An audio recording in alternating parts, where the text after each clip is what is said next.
Zhvilluam një takim të radhës me kryetarin e Lidhjes Demokratike të Kosovës, zotëri Lumir Abdixhikun.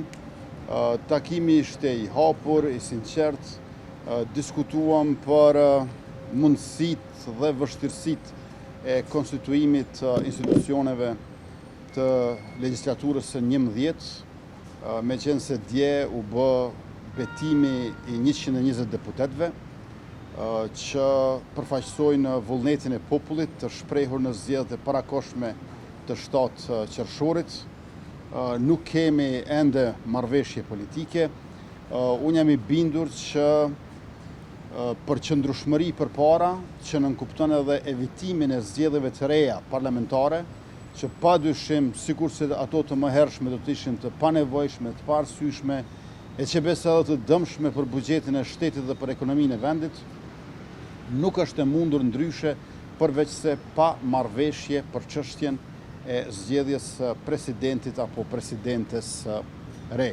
Pra, në kushtet kur ne zgjedhim kryetarin dhe kryesinë e kuvendit, zgjedhim qeverinë e re të Republikës Kosovës, mirë po, vim sërish tek problemi i zgjedhjes së presidentit, kjo është një formulë tashmë e provuar dhe me metodë të njëjtë nuk mund të kemi rezultat tjetërfare. Andaj kjo do shpjente pashmangshëm drejt shpërndarjes së kuvendit. Marrëveshjen politike nuk e kemi ende, pritjet janë të ndryshme, qëndrimet nuk përputhen dhe është bindja ime që ka një dallim drastik midis rezultatit zgjedhor dhe kërkesave të Lidhjes Demokratike të Kosovës.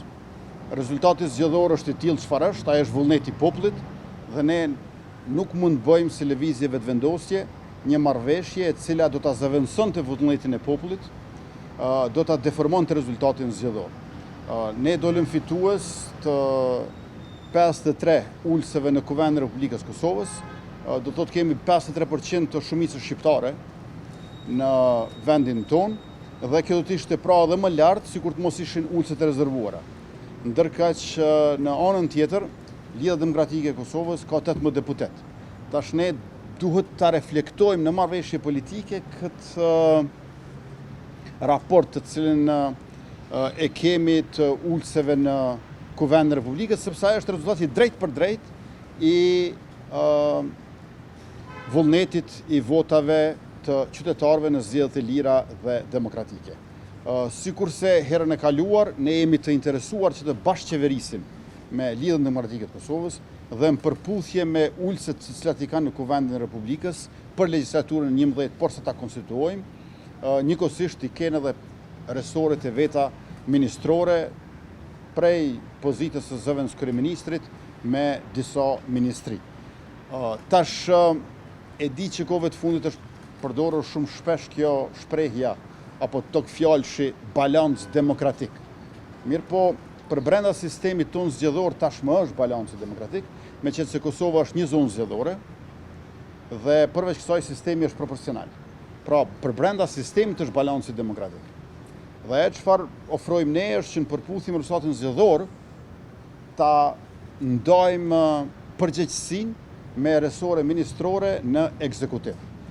Gjithashtu kushtetuta e ka parapo balancin edhe në kryesinë e kuvendit. Ju e dini që subjekti i parë ka kryetarin dhe nënkryetarin, po ka edhe 4 nënkryetar të tjerë. 2 prej të cilëve janë prej partive më të mëdha opozitare shqiptare dhe të tjerët janë prej pakicave. Pra, balanci demokratik është për brenda vetë kushtetutshmërisë, për brenda vetë ligjshmërisë, për brenda vetë sistemit dhe procesit zgjedhor. Aty është balanci demokratik. Dhe ajo çfarë prej neve kërkohet është marrëveshje politike mbi vullnetin e popullit, mbi vullnetin demokratik. Pra, piknisja jonë është vullneti demokratik. Nuk do duhet që në mënyrë politike të bëjmë balancin demokratik, se balanci demokratik është tashmë i normuar për brenda kushtetutshmërisë së Republikës Kosovës. Dhe në këtë situatë ku kemi ambicie, ku kemi apetite që Lidhja Demokratike e Kosovës ta ketë presidentin e Republikës, ndonse ju e dini që për të aplikuar për president të Republikës nevojitën 39 shkrime. Pra edhe për aplikim duhet 39 shkrime. Për të zgjedhur duhet 61.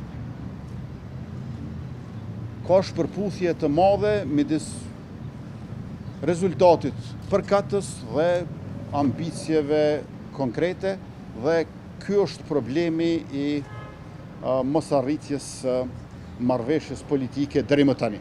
Natyrisht që nuk bën t'i humbim asnjëherë shpresat, duhet të jemi për herë optimist, por duhet të jemi edhe transparent karshijush për mungesën e një marrëveshje deri më tani. Në herën e kaluar, për shkak se nuk pat kandidat konsensual, ne patëm propozuar Glauko Njufsën, i cili ishte deputeti i dytë më i votuari në historinë e Kosovës pas luftës, dhe atë ne e tërhoqëm. Pra lëvizja vetëvendosje u tërhoq nga një propozim partijak, jo për të zëvendësuar tash me një propozim tjetër partijak, i cili në bazë të rezultatit zgjedhor është diku rrotull 1/3 së subjektit tonë. Prandaj ky hendek kaq i madh, në vend se të jetë lehtësi për marrëveshjen, në fakt është bërë vështirësi. Unë ju falenderoj shumë që na keni ndjekur, e tash do të mund t'ju përgjigjem pak pyetjeve tyja sepse më duhet të shkoj në zyrë.